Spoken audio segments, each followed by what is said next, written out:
How do you screen record on a MacBook? Is the question. Hi guys, welcome back to my channel. Today I'm going to be filming a tier list video. I'm going to be ranking every single book that I read in 2023. I just read a lot less in 2021 and 2022 than I did in 2023. So I thought I'd just do 2023 because if we added them all together it would be too long. But the other ones would be a much shorter video, but I'll make them if you want me to. So I made a tier list for all the books that I've read. Let's hope this works because I did spend about 10 minutes trying to figure out how to screen record. So as you can see here, if I am actually able to get it up on the screen, I have made a tier list with all the books that I read in 2023 at the bottom. I read 60 books in 2023. There is not 60 here, but I did not include the Shatami novellas, so that might be why. But I did look through and I definitely included every single book. So the categories that I have, the bottom one is Belongs Under the Mountain. Fairly self-explanatory if you've read ACOTAR. Basically just not for me means, you know,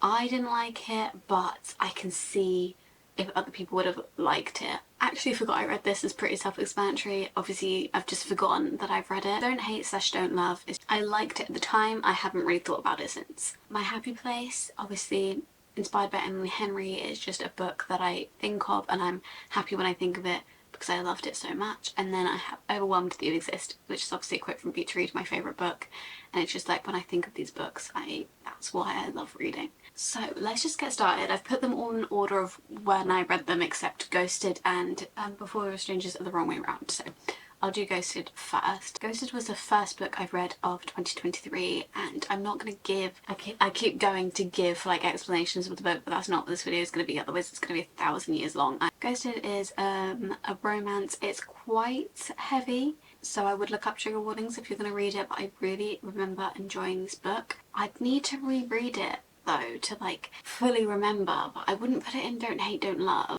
I don't know if I'd quite put it in My Happy Place. I think I'm going to put it in Don't Hate, Don't Love just because I need to reread it because I can't remember it as well, and when I look back at it I'm not like giggling, smiling, happy. Put it in Don't Hate, Don't Love, but we'll put it at like the front of that category. Then we have Before We Were Strangers, which I think I'd also put in the same category.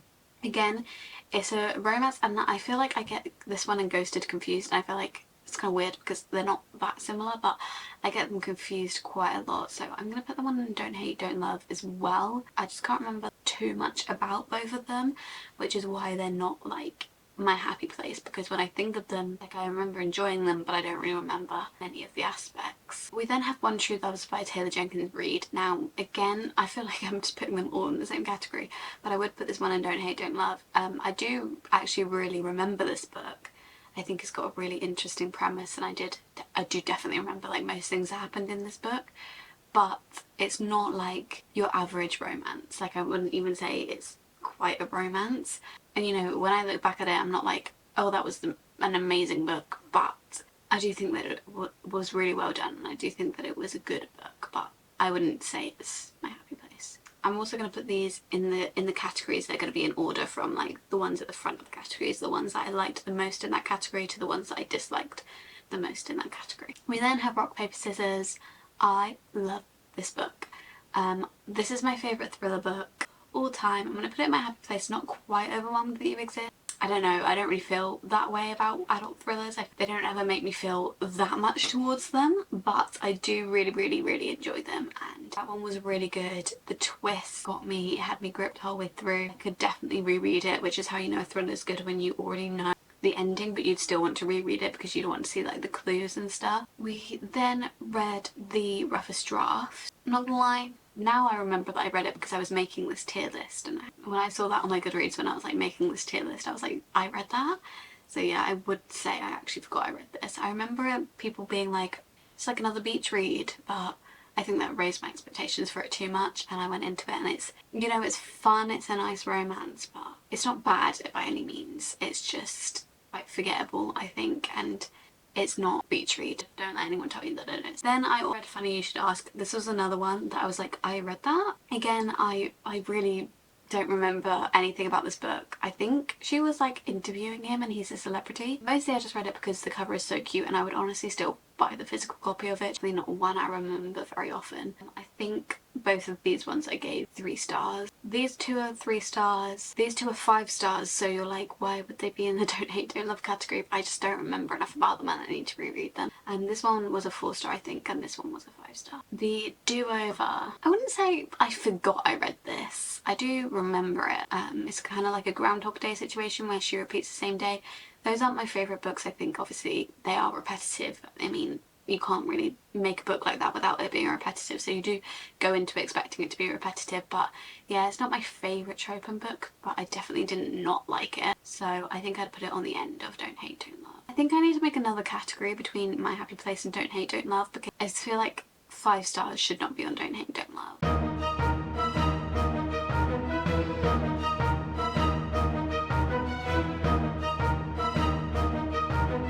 There we go, we'll do it like that. Then I read His and Hers, which is another book by Alice Feeney, who's the same author as Rock, Paper, Scissors. Kind of went on a bit of an Alice Feeney binge after Rock, Paper, Scissors. This one I remember not liking as much. The twists and the turns in it didn't get me as much, and I wasn't as interested in the story or the characters or anything, and I honestly don't remember much about it. Again, it was one that I kind of like looked at and I was like, did I read that? I'm gonna put it here. Next I read Daisy Jones and the Six. I don't know where to put this one. I loved it. It's definitely going in one of the top 2 categories. It's my favourite Taylor Jenkins Reid's book. Carrie Soto is a very strong second, but Carrie Soto I gave 4.5 instead of a 5. But I honestly might put that up to a 5. I would say is My Happy Place, and I think I'll put it before Rock, Paper, Scissors. I just love that book. I love the show. I don't think the show is as good as the book, but I think that with most things. Next I read Sally Rooney, Conversations with Friends. Now I did not like this one as much as I liked Normal People. I think that is the general consensus. It wasn't the worst book I ever read, but it wasn't great. I don't really remember too much about this book, to be honest with you. I think I'll just put it in Don't Hate, Don't Love, but I'll put it at the end. It was entertaining and some parts were good, but overall I was just kind of like, I feel like I just wasted my life reading that. Archer's Voice. Now, I do remember this book, but I remember I didn't love it completely. Like, it was good. It wasn't anything special to me, not like how it is for other people, because this is a very, very hyped up book. The people that love it, they love it. And, you know, I thought it was alright. It cringed me out in some parts. Yeah, I think I put it in Don't Hate, Don't Love, probably there. And then we have Every Summer After by Carly Fortune. This book is kind of similar to Love in Other Words, which is why I read it. That's what it was described as. It wasn't as good as Love in Other Words, but it wasn't bad. It just had a certain trope in it towards the end, which, so I'm not going to say it because it was towards the end, but I don't like that trope, and it weirded me out from the story a bit at the end. I can't remember if I gave it 5 stars, but if I did, I wouldn't rate it 5 stars now, I don't think. So again, I put it in Don't Hate, Don't Love. I don't know whether it would be before or after Archer's Voice. Then I read Days of Dark by Alice Feeney. This one I didn't love as much. It has, again, a trope in thrillers, which I don't really like in thrillers. I don't think that, unless it's like explicitly said on the cover, I don't think it should have this trope in it. I'm not going to say what it is. Again, I didn't really like this one. I'd probably put this in, probably not for me, unfortunately. I do love Alice Feeney, but yeah, this one wasn't my favourite by her. Then I read A Spur in This Life by Renee Carlino. This one is the same author as Before We Were Strangers. I can't remember very much about this one. Again, I might have to put this in. I actually forgot I read this because I read it when I was on a cruise, so that might be like a reason why, because like I was like busy doing other things. I was on holiday. I do remember what it was about now that I remember it. I remember what it was about. At the time when I was making this tier list, I did not remember reading that. And it was good, but it wasn't anything like memorable for me. I'd probably put it at the front of A Good Girl's Guide to Murder, which probably one of my favourite books of 2023. It's definitely a 6-star book for me. This is going in Overwhelmed That You Exist. I loved every part of it. 6-star series, 6-star book. Please read this if you haven't already. I know you may think it sounds childish by the title or whatever, but I promise you it's so good. Then we read Happy Place by Emily Henry because that came out in April of last year, and I read it as soon as it came out. I love Emily Henry. I will read anything she's had say in. Again, this is going, well, I feel like this kind of doesn't make sense. It should go in My Happy Place because it's called Happy Place, but this is going Overwhelmed That You Exist because it's Emily Henry and I'm just overwhelmed that Emily Henry exists, and also I just love this book. And then I read The Inheritance Games. This series, it was fun, but it wasn't as entertaining and fun as I feel like some people say it is. I don't think I got as much of the hype. I still read it all. They were quick, easy books, but I wouldn't say that they were my favourite. I'd put that in Don't Hate, Don't Love around here. Then I read Meet Me at the Lake by Carly Fortune. This one, definitely not as good as Every Summer After. Again, had a little bit of an icky trope in it, and I just don't really remember anything about this book at all. So yeah, I'd put this in and forgot that I read it probably at the end. It just has another icky trope in, and I didn't feel much chemistry between the characters. Then I read The Seven Husbands of Evelyn Hugo. I did not give this one 5 stars. I still enjoyed it, don't get me wrong. It just wasn't my absolute favourite, but I think I'd put it at the front of the Don't Hate, Don't Love category. Yeah, it's not my favourite Taylor Jenkins read, but it's definitely still a great book. Then I read Magnolia Parks, and I went into this being like, right, you gotta remember this is not a romance. Don't go into this with your romance brain. And I still tried to do that, and I couldn't do it because the boys in this book are insufferable. They are actually insufferable, and Magnolia isn't much better, to be honest. She's also insufferable. But the boys in this book, the way they speak about women, and I know that like, that's the point, they're supposed to be like these rich, pompous, annoying, bratty boys who have no respect for women, and they're supposed to probably like have a load of character development throughout the series, but I wasn't having any fun. I was just angry the whole time. So I would put this in not for me. I have since then, this year, read Daisy Hates. I did definitely prefer that one to Magnolia. I definitely prefer Daisy's storyline to Magnolia's storyline, and Christian to BJ. It still wasn't my absolute favourite. I don't know if I'm going to continue with the series, especially because the next one is Magnolia again, and I don't particularly want to read about her. We'll see, I might continue it. Then we had The Infinity Between Us, which is another one that's kind of similar to Love and Other Words. Again, forgot I read this. It's just that a lot of these summary books have a very similar vibe and feel and storyline and plot. That's the same thing. And so I didn't really remember reading this. It just kind of blended in with the other ones. I do think I preferred it to Meet Me at the Lake, but I'd probably put it there. Then I read The House Across the Lake, which is a thriller by Riley Sager. Has something that I don't like in a thriller. This one I think did it well, and this one I knew that that thing was coming. I kind of knew the ending because my sister read it first, and I think maybe if I didn't know what the ending was going to be, I wouldn't have liked it, but because I prepared myself, I knew what the ending was going to be. Like, not like what the ending was, otherwise I probably wouldn't have read it, but I knew like the theme of the ending. I did actually enjoy it. I'd put this in Don't Hate, Don't Love. Probably there, to be honest. I did quite enjoy this book. Then I read The Hawthorne Legacy, which is the second one in the Inheritance Games series. Do I remember much about this book? No. But I obviously remember that I read it because I remember that I read it in the Inheritance Games. Do I remember much about the story? No. So I'd probably put this probably just at the end there. Then I read The Night Circus, another one of my 6-star books. She's Going In, Everyone to Exist. Who go there? The Night Circus was my first kind of like fantasy read. It's not like crazy fantasy. I don't really know if it's described as fantasy. Got magical elements. I just think I read it at the right place at the right time. It was a great time, and I do want to reread it, but I'm kind of scared to reread it in case I'm like, oh wait, actually this isn't a 6-star book. Actually it's like a 1-star. Then I read Good Girl Bad Blood, which is the next one in the Good Girls Guide to a Murder series. Loved this one again. I'd probably put it in my happy play, just there. I just love these characters. I love the storyline. I love the way Holly Jackson writes. And then I read As Good as Dead. I would put this in Overwhelmed to Exist, but Holly Jackson has some answering to do for that ending. It's the first book that made me cry real tears down my cheeks. The thing is, with books I tear up, like just tears in my eyes, but that was the first one where I had them actually going down my cheek. Then I read The Bodyguard by Catherine Center. I can't lie, I did forget I read this one, and I don't really remember much about it, but I do remember really enjoying it, so I think I'd put it at the front of this. Then I read Killjoy, which is just a little novella in the Good Girls Guide to Murder series. It's not really, I wasn't going to include this because it's a novella, and I wasn't going to include like novellas. They're obviously going to rank a little bit lower most of the time, but then I thought about Court of Frost and Starlight, and I was like, actually, never mind, because that is one of my favourite books in the series. Killjoy I'd probably put in Don't Hate, Don't Love. You know, it's just a short little book. I'd probably put it just here. Then I read Shatter Me. So I read the whole Shatter Me series. We'll quickly go through these because obviously there's 6 books and there's like a load of novellas, but there's obviously a load of novellas, but I chose not to include the novellas because otherwise we could be here for years. So Shatter Me I did not give 5 stars. The series is probably like 4-star series for me. Got its good parts for sure, and I definitely did enjoy it, but it's a good introductory to fantasy, but especially after reading other fantasies you kind of realise that there are better ones out there. But I did really still enjoy this series, and it's a very fun series. Really recommend it for like a fun time. So Shatter Me I probably put in Hate, Don't Love, probably about here. Unravel Me probably a bit further towards the end. I don't really remember much about the storyline of this one. Maybe like here, Ignite Me, 5 stars. I do love this one. Face, that's one with the most romance. It's definitely most people's favourite one. Then I read Restore Me. I can't really remember much about this one. Put it there. I actually think I'm going to put Restore Me there. Find Me, I'd probably put at the end. I think the story started trailing off in the last few books. And then Imagine Me there. Ignite Me is a really good book. The rest of them, the start was a little bit slower and the ending was a bit slower. Then I read Good Bad Girl, which was Alice Feeney's new book. Can't lie, did I forget I read this? Yes. Book Lovers by Emily Henry, again, so everyone that you exist in every way. This was a reread. I did read it in 2022 when it came out, was it? But yeah, I reread it because I was annotating it for my friend. Do I prefer it to Happy Place? Yeah, I think so. It's really hard to rank those two. They can just stay there together. Then I read Circe.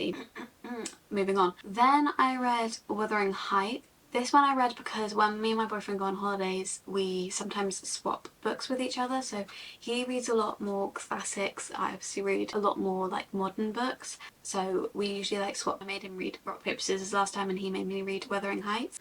I'd probably put Don't Hate, Don't Love. I think I gave it 3 stars. I was just expecting something different from it. I've watched the film of Wuthering Heights. I was just too young to really remember any of it. The only thing I remember is like the window, and now I have like a fear of window. But yeah, I thought it would be like more romancy. When you're reading it, you're like, this is toxic, but I didn't remember it being toxic, but maybe that's just because I'm older. I'd probably put that here. Then I read The Final Gambit, which I do think I preferred a bit to the Hawthorne Legacy, but again, was nothing really that special. I think I'd put it there.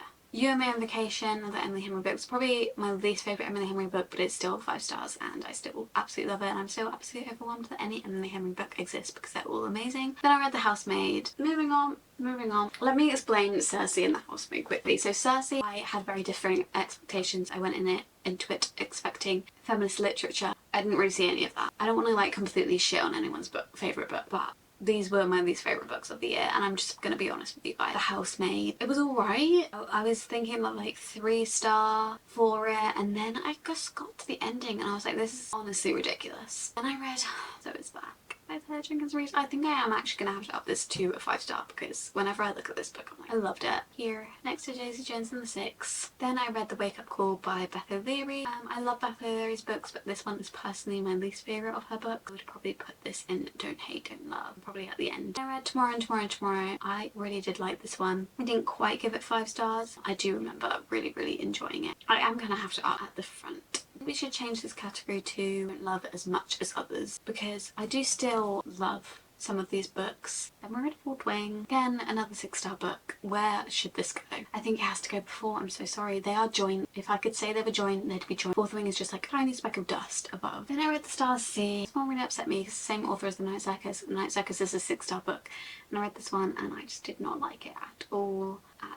It took me so long to get through. I'd probably put it in the front of Belongs Under the Mountain. It took me so long to get through, and I know people are like, oh, it's no plot, just vibes. And I can do no plot, just vibes. The vibes weren't vibing for me. It seemed like there was supposed to be a plot because we were doing all these things, all these different things, and I was being so confused, like why we were doing these things, where this was heading, and it just headed nowhere. What's the point of me getting confused in this book 24/7 if it's supposed to be no plot, just vibes? Because the vibes weren't there because I was just confused and I didn't understand what was happening. And maybe that is a me problem. Then I read Iron Flame. People were saying that Iron Flame isn't a good book. I'd say it's almost as good as Fourth Wing. I know it's like long. It took me like 2 weeks to read it. Maybe overly long book, but I enjoyed every second of it. And I think when you enjoy it, it may as well be that many pages and take 2 weeks to read. Probably put this one after A Good Girl's Guide to Murder. Then I read The 7 Year Slip, which was a very cute book. I didn't quite give this 5 stars, but I did love it. I think I'd put it, I think just after Tomorrow and Tomorrow and Tomorrow. Then I read The Irregular Society.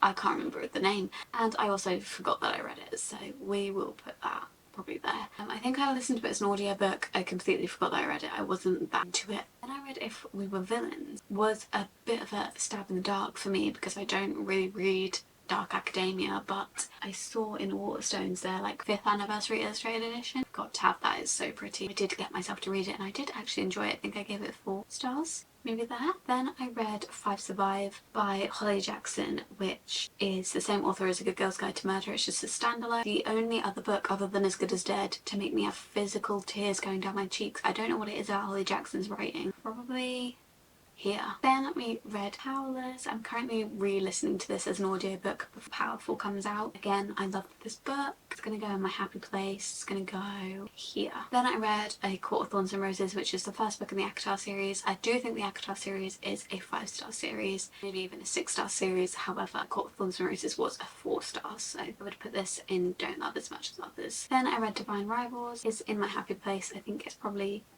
just after Ignite Me. I'd put it at the end of my happy place.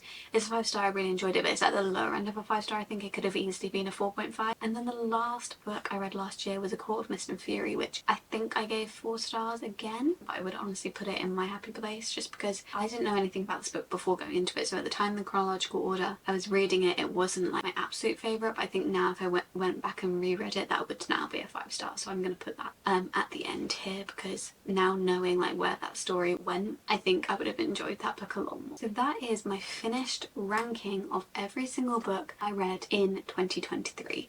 I think 2023 was a good reading year. We had a few flops, a few misses, but honestly not that many misses. I had a lot of 6-star books, 3 6-star books. Looking at all these books here, especially the top 2 rows, makes me realise how much I love reading, and I love it's kind of nice to see them like laid out in front of you and to see like what your actual favourite books of last year was. So if you do want any more tier ranking videos, either previous years in my reading journey, like 2021 and 2022, I'd probably combine in one video. I can do 2024 at the end of the year, or I can tier rank other things like book tropes or BookTok books or whatever you want me to do. If you did, please give it a thumbs up, comment down below your favourite read of 2023 and subscribe down below, and I will see you in my next video very, very soon.